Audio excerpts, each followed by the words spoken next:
Like here, the first one, you've got this reaction here. You've got another reaction. Normally, when we add water, we normally have, it depends what we got, what are we going to add to the other side.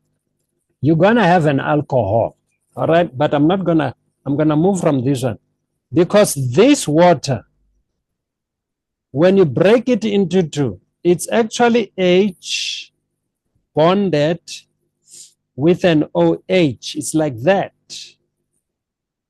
So you've got two bonds here. When you remove the bond, you know when you break one will come here and then one will come here. One of them must take the H, one of them must take the OH. We good, right? Yes, sir. Then there is a rule which is called Markovnikov's rule. The rule that says you cannot just say H comes here or H just comes here. It cannot go anywhere. It has to go to a specific place. You look at the carbon, those two, the one that has many hydrogens. The one that has how many? Many hydrogens. Is the first one. Can you see the one that I'm pointing at? It's got two hydrogens. The second one has one. Am I right? The one that has many hydrogen is the one that should take hydrogen. The hydrogen must go there. And then the OH must go here. That rule is called Markovnikov's rule. The carbon rich with hydrogens must take the hydrogen to itself. Now you've got something now that has OH. This is going to be an alcohol. There's a compound major product, whatever is going to be formed, whatever is going to be that one. So I'm just saying it, but we need to go back to the reactions verse. Now, when you're looking at this one here, you see, if in is double bond, it's like that one there. It's like that one. So that one also, you still have the H bonded to the Cl. So when you break the double bond, you want to see where the H is going to go. First, let's change the name. You've got methane pentene. First, you start with the pent. Pentene means 5. Yes. Means 5. So that means I'm going to have 5 carbon. 1. Okay, let me do it in black. It's 1, 2, 3, 4, 5. Then we name them. This is carbon number 1. This is carbon number 2. Just be standard. Carbon number 3, carbon number 4, and then carbon number 5. Then it says 1 in. By carbon number 1, that's where you have double bond. So that means the double bond is here where I'm putting in red. The double bond is here. Then by 2, carbon number 2, you've got a methyl. Here by this carbon number 2. Well, I can pull it down myself. I can go bring it down. Remember, meth means 1 carbon. So you have 1 carbon there. So if you want to write it as CH3, it's up to you. Or you can just take that carbon and branch it out like this. And you say, okay, here we've got hydrogen. We've got hydrogen. We've got hydrogen. Remember, every carbon must be surrounded by 4 bonds every time without fail. Are we good, my friend? Let me pause this thing here because it's now in my place. Yeah. Like this carbon, when you look up, there's a bond, down, there's a bond, left and right bond, 4. Good. When you come to this carbon number 1, on the right, you've got black and red, which is two bonds. Then you're missing out of 2. That means 1, 2. Then you put hydrogen. It now has 4. That's it. You go to carbon number 2. You look down it. There is a bond. On the left, there's other 2, which makes 3. It's running short of 1. So I'm going to put hydrogen there. All right, you go carbon number 3, left 1 bond, right second bond 2. So it needs 2. 1, 2. So there is hydrogen there, and then there is hydrogen there. I go to carbon number 4, left and right, makes 2 bonds. It's running short of 2 to make them 4. So there's hydrogen there, and then there's hydrogen there. You go to the last one, only 1 bond on the left. It's running short of 3, up, down, left. Then I can put hydrogen there. Then I can put hydrogen there. Then I can put hydrogen there. This is what they gave you plus H-Cl. Are we still together? Yes, sir. All right, like how we did it here. We need to break that double bond here, that red one. So I'm going to make it 1 red. So it's 1 red. When you do this, you now give birth to other bond. 1 must come here. I'm making them in blue. We good, no? Yes, sir. And then now let's see what's happening now. Look at this carbon. This one. It had 1, 2, 3, 4. Mm-hmm. No, let me back off a little bit. Let me see if I didn't make mistake here. Let's remove this temporarily. Let's move that one away. We had 1, 2, 3. Oh, there was 4 here. We didn't need that hydrogen. Sorry. Let's fix that one. So I'm removing that hydrogen. Sorry about that. Yeah, because the moment I close that, I make that bond like thick red. I know this carbon must take one bond, and the other one bond. Are we good? Yes, sir. Now, the Markovnikov's rule says carbon 1 and carbon number 2. The carbon that has many hydrogen, which is carbon number 1, is got 2. It must take that H. So that means the H will come here. And then the chlorine will go to carbon number 2. Now that's where you're going to do your chloro, 2-chloro, whatever.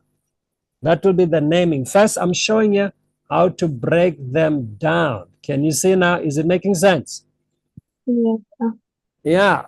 So these are the reaction. Then that will be that compound, the compound that they want here, the compound they want here.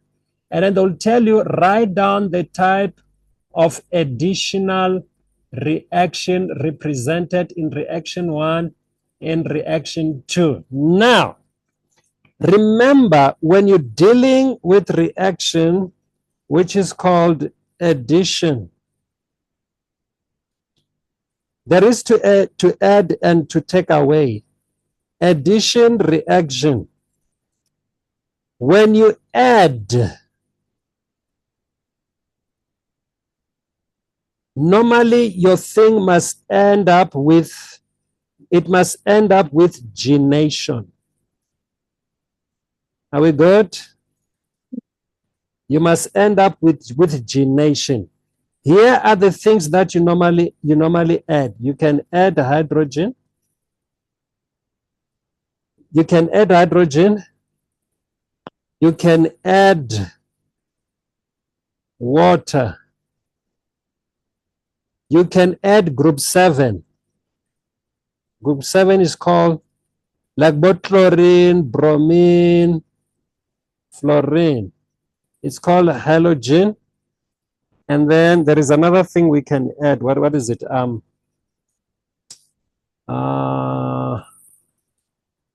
It's oxygen. It's fine. So when you add, you can add this one. Sorry, you can add hydrogen with X. That X represent group 7.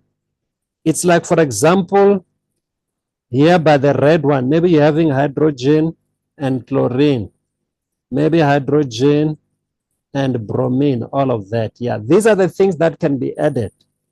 So if I'm adding this hydrogen, well, it's an addition of hydrogen. If I'm adding water, it's an addition of water. But water, it's called hydrates. All right, if I'm adding chlorine, it's like I'm adding chlorine. If I'm adding HCl, I'm adding hydrochloric acid or hydrochloric, hydrogen chloride or hydrogen bromide or hydrochloric acid or hydrobromic acid. These are the things you can add. These are the things you can remove. When you remove, the names start with the D. I think you call it elimination. Okay?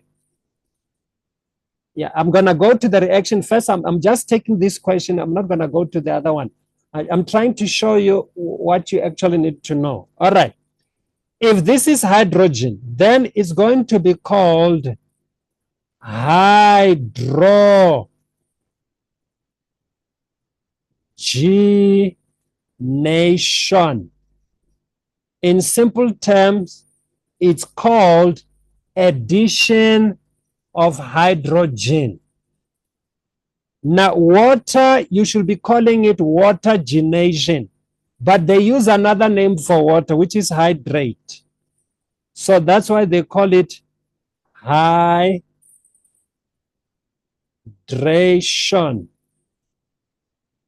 That will be the name of it. Now, if I'm adding group 7, if it's chlorine, it must be addition of chlorine or chlorogenation. If I'm adding bromine, it's an addition of bromine. It should be bromogenation. But they just use the title, the name of that group, which is halogens. So they will call this one halogenation. Are we together, friend? Yes, sir. Yeah.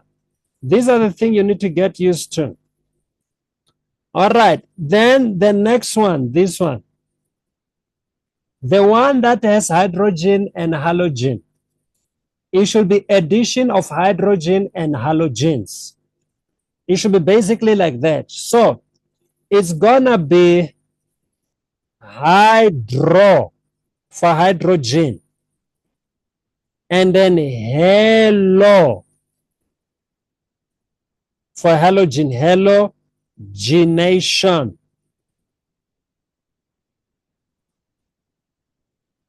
We're good. So all these reaction, I wrote them different names. It's actually addition. If they were to ask me, what is this reaction? I'll say addition. How about this one? Addition. How about this one? Addition. How about this one? Addition. But if they want me to be specific, what was added, then I can say it was hydrogenation. Hydrogen was added. Or hydration, water was added. Or halogenation, the group 7 was added. Or hydrogen and group 7, hydrohalogenation was added. That's what they're asking you here in 4.1.1. They say, write down the type of addition. So if they didn't tell you what type of addition, if they say, write down like this, the name of the reaction, for both of them, you'll say, in A, you'll have said it's addition. In B, you would have said addition. But they want to know in A, it was an addition of what? In B, it was an addition of what? Are we together? Yes, sir. What did we add in A? I'm pointing at it. What did we add in A? H2O. Can you see that? Yes. So you must call it hydration. Can you see that? Yes. Look what was added in number 2. It was hydrogen and group 7, which is this one. It must be hydrohalogenation. Do you see now? Yes, sir. Yeah. So before I came to the name of reaction, I show you how do we break a bond and add that thing, and we need to name that. We need to name that, because the first one, if you name the first one, okay, you've got a functional group. Your functional group, I'm gonna put it in a box there. There it is. That's alcohol. So you need to name from the closest, the carbon closer to that one, so that so you should be naming from here. 1, 2, and then 3, 4. Can you see it's 4? So what is 4? It's but, ne? But. Yes, sir. We should be call it butanol. Yes. Wait a minute. The anol, I must tell you where it's found. It's found in carbon number 2. So there is 2 ways to write it. One way is to write it like this. Some write it as butane. They say butane dash, carbon number 2 dash, they make it O. Some write it as but, and then dash, 2 dash, and then they write anol on the other side. Okay, I think you guys, you are doing the first one. Which one are you doing? I'm doing the first one, right? Yes, the first one, sir. Okay, there we go. So you have the name of the thing. Now this one, the new one here, what looks like a functional group in your case, in a second one, anything except hydrogen, is this one. Is that chlorine there? Can you see? Yes, sir. So we have already numbered it from the right place. It's in 2. So you check how many carbons there are. There are 5. If there are 5, it's pent. 5 means pent. Pent. So you don't have double bond, so it's pentane. But in number 2, you've got a chlorine. So that means you're having 2 chloro. 2 chloro, and now you can add the word pentane. 2 chloropentane. Do you understand? Yes. Yeah, that's the naming. You see, that's what you need. You need to know the reaction to master them. Okay, and then they say 4.1, you must write the structural formula for P. P is that one. It's what I wrote here. It's what I did here when I broke it down. That was structural formula. And then the IUPAC name of Q. Well, Q, I did both Q and P. I answered more than what they asked me there. And then that will be that. Those are the things you need to know.